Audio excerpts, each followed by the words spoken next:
Ladies and gentlemen, my name's Paul. Hopefully you're having an amazing day. I want to kick this video off discussing, well, a really big fundamental change from the way that AMD will be constructing its RDNA 3 and presumably later GPUs. For a number of generations now, one of the building blocks of AMD GPUs has been compute units. In a nutshell, of course, a compute unit houses a number of stream processors. So you have a ton of compute units which form the basis, along with other things such as memory controllers, ROPs, and whatever else. But AMD seem to be changing this fundamentally, and instead of a compute unit, well, basically it seems to now just be WGP or workgroup processor. With RDNA 2, for example, AMD had made it so that there were 2 compute units per WGP. And one of the rumors that I covered just recently was that it seemed like there were 3 compute units per WGP. And again, as I mentioned, a number of times now, I knew that there was a major change with the compute unit and WGP layout, but I didn't know what it was. I just kept being told that there was a massive change in how AMD were constructing this, but it was a lot more confusing because I know that there are some architectural differences in the design between 31, 32, versus 33 and 34. So oftentimes you hear something, it's like, well, does that apply just to 31 and 32, or does it apply to the entire chain? Who knows?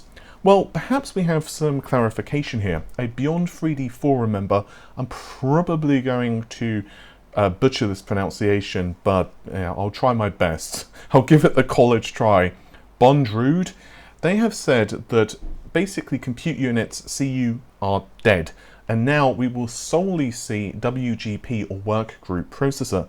So yeah, a compute unit previously housed 64 shaders, and AMD had been doing quite a lot to change this because, if you think back, there was like Wave 64, which older AMD GPUs would kind of use, but then they changed that to 32, Wave 32. My brain's a bit tired today.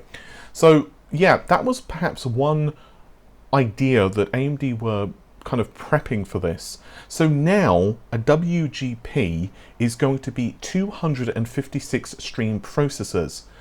Now, previously with RDNA 2, for example, there were 2 compute units per WGP. So technically speaking, there was 128 stream processors per WGP.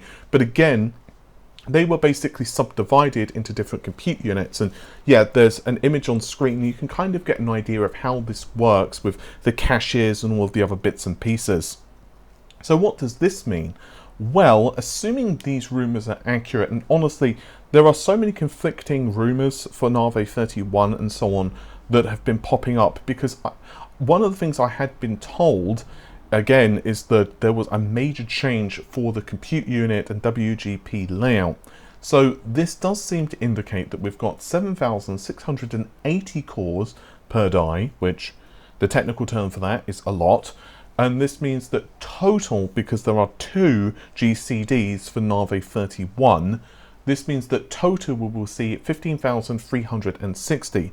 Now, unfortunately, I don't know what the cuts are between 31 and 32 yet. It could be, for example, that AMD have chosen to have Navi 32 with 20 WGPs. And again, that's just a guess. It could be 22, it could be even more than Navi 31, although it's highly unlikely for obvious reasons.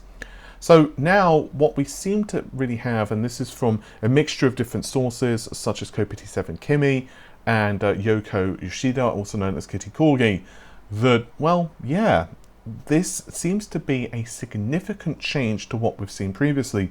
And again, another thing that I've been hearing is that there were some major differences also not only to the front but also the back end, with ray tracing performance seeing a significant uptick. It's going to be very interesting to see the block diagrams of this, and I know I've said this a couple of times now, but gee whiz, I really want to see a block diagram of this, and also the reasoning behind the decisions, because I think one of the things that really interests me isn't necessarily what has changed, it's the reasons that they feel it's changed. Because, you can make changes for a couple of different reasons. The first and the most obvious is that it improves frame rates or power consumption or whatever now.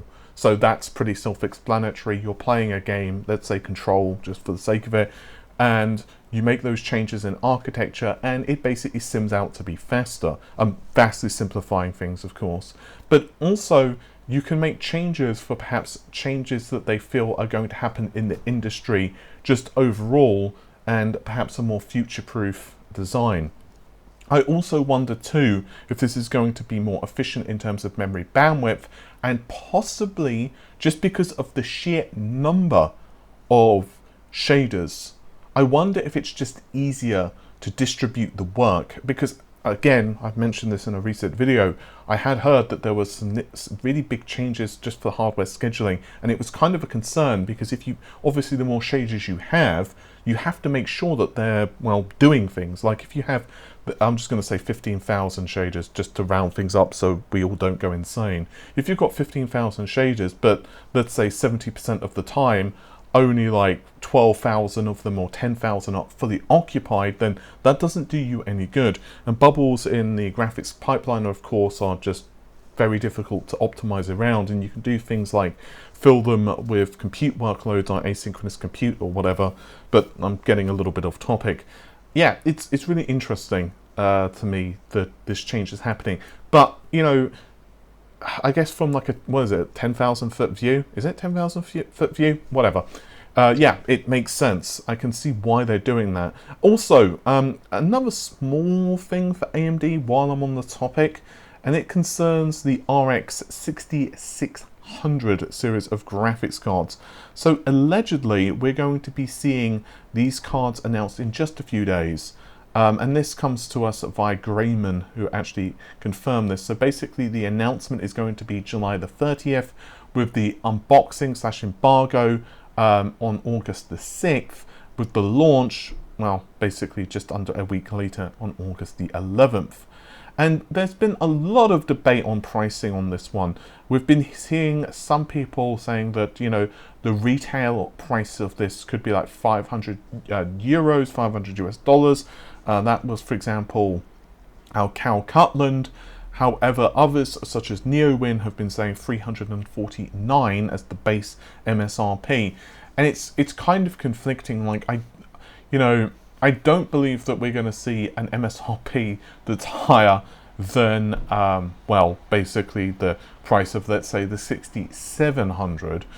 But just because what's happening in retail at the moment, retail prices can vary so much, not only just in terms of versus the MSRP, but also on a per region basis. And it's quite interesting because one day, you know, Nvidia prices are kind of falling and the next minute they're holding stable or going up slightly, and exactly the same thing for AMD as well.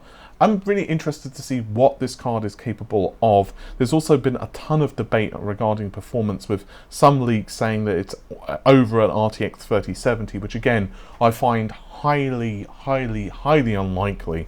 But yeah, it's going to be a very interesting card. 32 compute units, that's 2048 stream processors, 8 gigabytes of memory with 128-bit memory bus. So it'll be a very interesting product, and I suspect it should satisfy the need in the mid-range, especially if you combine this with something like FSR. Also, actually, while I'm on the subject of AMD, yes, another, by the way, we've also just covered a laptop as well using Zen 3 Cezanne. I have to say, I'm pretty happy with it. The video should be up by the time this news video goes up. I'll leave a link to it in the video description and at the end. If you guys want to go ahead and check that out, that would be absolutely awesome. Final story for today, there's a very interesting update for Nvidia / ARM. It still seems to be facing delays. So obviously this acquisition has been in the works for a while now.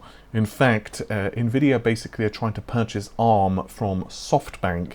And as for the figure, well, the sum is 40 billion US dollars, which is a lot of smackaroos. Kind of puts into perspective how much Microsoft paid for Bethesda, which was like 7.5 billion, although of course it's a very different industry.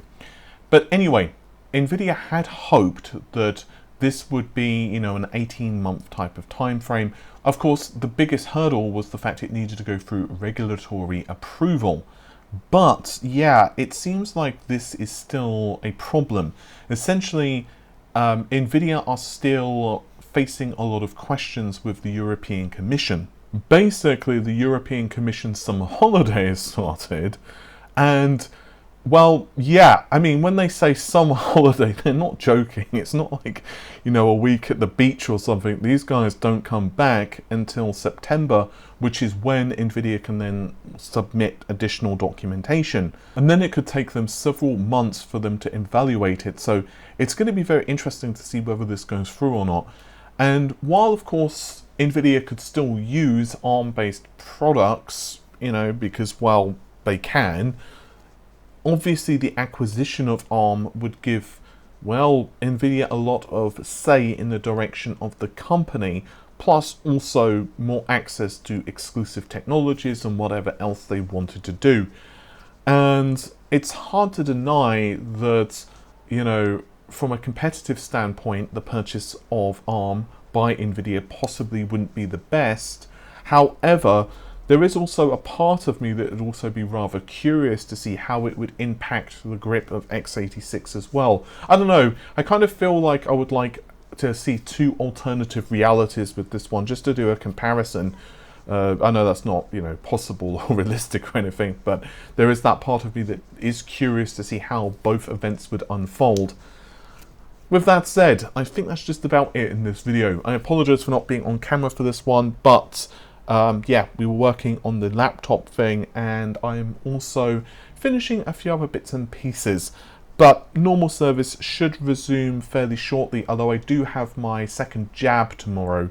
So, yeah, no, fingers crossed I don't get absolutely massacred by it. First jab for me wasn't too bad. How about you guys? Like, for me, my first jab, I was kind of out for like a day, and then I was like, normal. Well, okay. Normal is a stretch for me, but I was my normal. There we go. I was my normal. With that said, thank you very much for checking out the video. I'll see you soon. Take care of yourselves. Bye for now.